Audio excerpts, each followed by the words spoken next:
It may be simpler to try to put into words the inner feelings that a person who is the object of love experiences. What does it feel like? What's the texture of the feeling? Such a person has a sense of being touched at a point in himself that is an essential part of his very being. It is beyond all of his qualities of goodness or badness or pretension. It bypasses all of his limitations. It's a sense of being met where he is and being dealt with there as if he were where he should be. Now the Master illustrates this in the most dramatic fashion. And I'll just... Do you remember the incident in which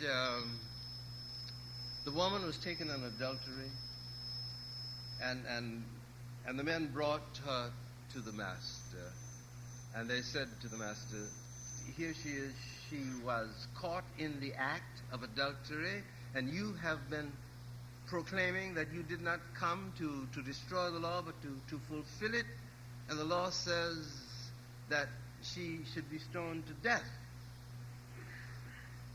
Now, what do you say? Do you hold with the law and let us kill her? Or do you go against the law and save her? And the Master, you remember, said, let the man among you who is without spot or blemish cast the first stone. After that, anybody may throw. And he doodled on the ground. And after a while, he looked up, and all the men had gone. And the Master now looked at the woman, for he was a gentleman. He did not at first mingle his stare with the stares of those others, but now he looked at her, and he said, woman, where are they? Where are those who would condemn you? Does no man condemn you? No. No man, Lord. Neither do I, he said. Go into peace and don't do it anymore. Now he met her where she was, and he dealt with her there, admittedly, as if she were where she should have been. And by so doing, he placed a crown over her head that for the rest of her life she was trying to grow tall enough to wear. This is what it means to love, I don't know how to say it, to have a sense of being totally dealt with, of being touched at a point in yourself that is beyond all of your faults and all of your virtues. There is a steady anxiety that surrounds man's experience of love. Sometimes the radiance of love is so soft and gentle that the individual sees himself with all harsh lines wiped away and all limitations blended with his strength, and so happy a combination that strength seems to be everywhere and weakness nowhere to be found. Sometimes the radiance of love kindles old fires that have long since grown cold from the neglect of despair, or new fires are kindled by a hope born full-blown, without beginning and without end.